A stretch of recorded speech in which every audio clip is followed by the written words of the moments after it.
पिछले एपिसोड में आपने देखा कि ऐश और उसके फ्रेंड्स निंजा सिटी लीव करके एक फॉरेस्ट में आ जाते हैं। गो और स्पाइक भी उनका साथ छोड़ के चले जाते हैं। इसके बाद टीम रॉकेट ऐश और उनके फ्रेंड्स को ट्रैप कर लेती है गड्ढे में, जिसके बाद वो पिकाचू को चुराने की कोशिश करते हैं, बट अपने हुपा की हेल्प से ऐश बाहर आके उनको ब्लास्ट ऑफ कर देता है। इसके बाद ऐश और उसके फ्रेंड्स एक ओल्ड मैन से मिलते हैं जो कि ऐश को एक ट्रेड का ऑफर देता है, जहाँ पर वो हुपा के बदले ऐश को 3 रेयर पोकेमॉन्स देता। अब आगे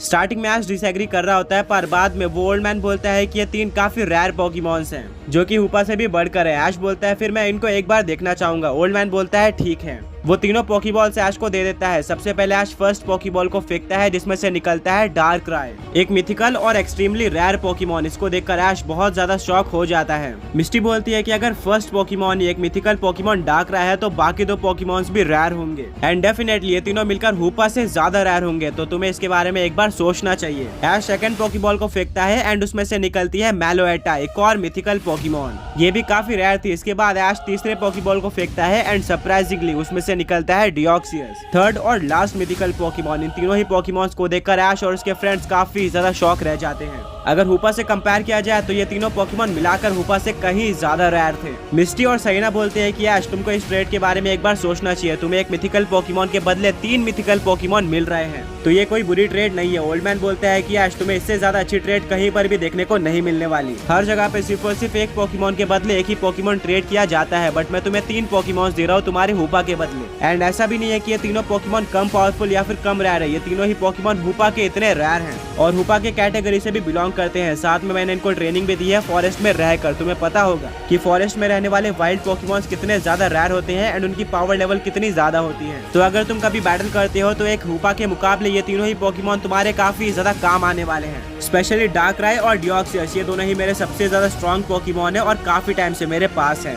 बट हुपा के बदले मैं इनको भी ट्रेड करने के लिए तैयार हूँ। तो क्या बोलते हो, मैं इस डील को डन समझूं? ऐश कुछ टाइम के लिए सोचता है और वो मिस्टी, ब्रॉक और सहीना से पूछता है। सहीना और मिस्टी तो बोलते हैं कि ऐश तुम्हें ये ट्रेड कर लेनी चाहिए। इन तीनों में से कोई एक सिंगल पोकेमॉन भी हुपा के पावर और रैरिटी को मैच कर सकता है, बट तुम्हें तो यहाँ पर 3 पोकेमॉन मिल रहे हैं हुपा से सिमिलर, तो हमारे अकॉर्डिंग तो ये बहुत ज्यादा अच्छी डील है और तुम्हें इसको मिस नहीं करना चाहिए। इसके बाद ऐश ब्रॉक का ओपिनियन पूछता है। ब्रॉक बोलता है कि ऐश ये सब कुछ तुम पर है, वैसे मैं कहूँ तो ये काफी अच्छी डील है, बट मैं अगर अपना ओपिनियन दूं तो तुम्हारा हुपा इन तीनों ही पोकेमॉन से ज्यादा रेयर और ज्यादा स्ट्रॉन्ग है। ऐश बोलता है वो कैसे? ब्रॉक बोलता है कि सबसे पहले तो तुम्हारे और हुपा के बीच में काफी ज्यादा अच्छी बॉन्डिंग है और तुमने खुद इसको ट्रेनिंग दी है, तो इसको तुम्हारे स्ट्रेटेजीज के बारे में पता है और तुम्हारे साथ कैसे बैटल करनी है वो भी पता है। साथ में तुम अपने सारे पोकेमॉन्स को बहुत ज्यादा अच्छी तरीके से ट्रेनिंग देते हो, इसके चलते तुम्हारे सारे पोकेमॉन स्ट्रॉन्ग होते हैं। अब बात करें हुपा की, तो हुपा कोई नॉर्मल पोकेमॉन नहीं है, ये एक फॉर्म वाला पोकेमॉन है जिसके पास है हुपा अनबाउंड फॉर्म। मिस्टी बोलती है कि बट डियोक्सियस के पास भी तो फॉर्म्स है, वो भी डार्कराय से ज्यादा और ज्यादा स्पेशलिटी के साथ। ब्रॉक बोलता है कि हाँ डियोक्सियस के पास भी फॉर्म्स है, बट अगर हम इन दोनों के फॉर्म्स को कंपेयर करें तो डियोक्सियस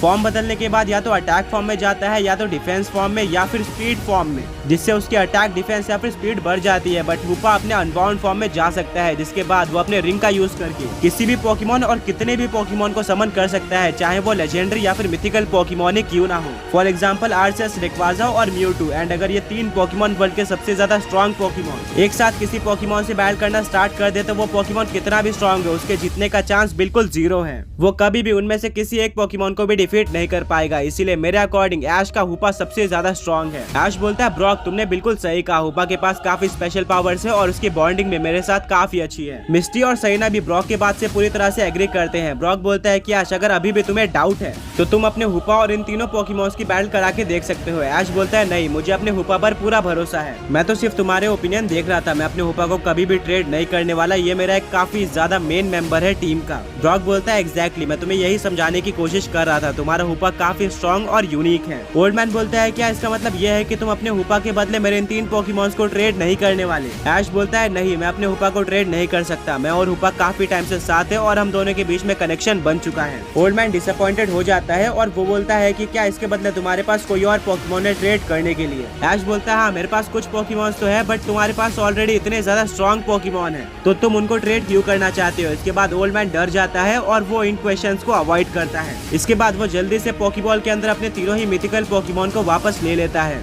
वो बोलता है कि ऐश तुमसे मिलकर अच्छा लगा, अब क्योंकि तुम अपने हुपा को ट्रेड नहीं करने वाले तो तुम यहाँ से जा सकते हो और दोबारा यहाँ पर जरूर आना। मिस्टी बोलती है कि बट तुम ऐश के क्वेश्चन का आंसर तो दो, तुम अपने इन पोकेमॉन्स को ट्रेड क्यों करना चाहते हो। इसके बाद वो ओल्ड मैन काफी अजीब तरीके से बिहेव करने लगता है और वो ऐश और उनके फ्रेंड्स को बाहर जाने बोलता है, जिससे ऐश और उनके फ्रेंड्स कंफ्यूज हो जाते हैं, बट फिर भी वो घर के बाहर आ जाते हैं और आगे अपना ट्रैवलिंग कंटिन्यू करते हैं। सरीना बोलते हैं कि मैं तो बिल्कुल कंफ्यूज हूँ। शुरू में वो ओल्ड मैन काफी अच्छी तरीके से बात और बिहेव कर रहा था, पर जब ऐश ने उसके पोकेमॉन्स के बारे में क्वेश्चन पूछा तो अचानक से उसका बिहेवियर बदल गया और वो अजीब तरीके से बिहेव करना स्टार्ट कर दिया। ऐश बोलता है कि हाँ मैं भी इसी बारे में सोच रहा हूँ। ब्रॉक बोलता है कि हो सकता है कि वो पोकेमॉन्स उस ओल्ड मैन की बात ना मानते हो या फिर उसने उन पोकेमॉन्स को गलत तरीके से या फिर चोरी करके भी कैच किया हो।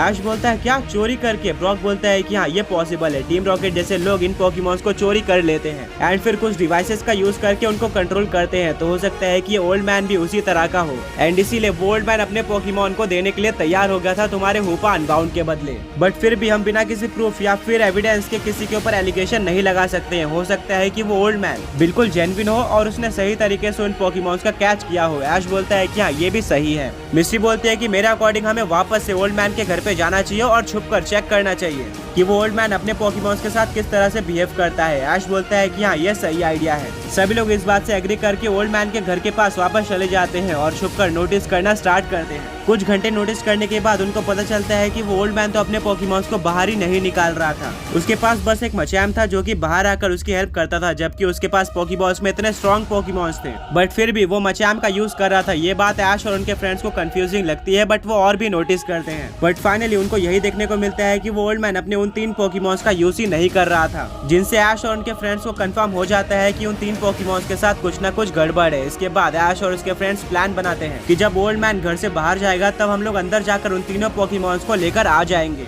और उनको फ्री कर देंगे। कुछ टाइम बाद ओल्ड मैन खाना इकट्ठा करने के लिए बाहर निकलता है अपने मचैम के साथ। मौका देखकर ऐश और उसके फ्रेंड्स पोकेबॉल लेने अंदर चले जाते हैं, बट उनको पोकेबॉल नहीं दिख रहा था। सरीना बोलते हैं कि हो सकता है कि ओल्ड मैन अपने साथ पोकेबॉल लेकर गया हो। ब्रॉक बोलता है कि फिर भी ढूंढने में क्या जाता है। वो लोग पोकेबॉल को ढूंढ रहे होते हैं, बट उनको कहीं पर भी पोकेबॉल नहीं दिखता है। ऐश बोलता है याद आया, जब हम ट्रेड की डील कर रहे थे तब ओल्ड मैन ने अपने पोकेमॉन्स को वापस ले लिया था पोकेबॉल के अंदर एंड फिर उन पोकेमॉन्स को अपने घर के कॉर्नर में ग्रास के नीचे रख दिया था। हमें वहीं पर चेक करना चाहिए। मिस्टी बोलती है कि हाँ वहीं पर वो पोकेबॉल्स हो सकते हैं। वो लोग ग्रास को उठा के देखते हैं एंड वहीं पर वो 3 पोकेबॉल्स होते हैं, जिसको देखकर ऐश, ब्रॉक, मिस्टी और सरीना काफी खुश हो जाते हैं। वो लोग उस पोकेबॉल को लेकर बाहर जा रहे होते हैं, तभी अचानक से वो ओल्ड मैन वहाँ पर आ जाता है खाना लेकर एंड उनको रुकने बोलता है।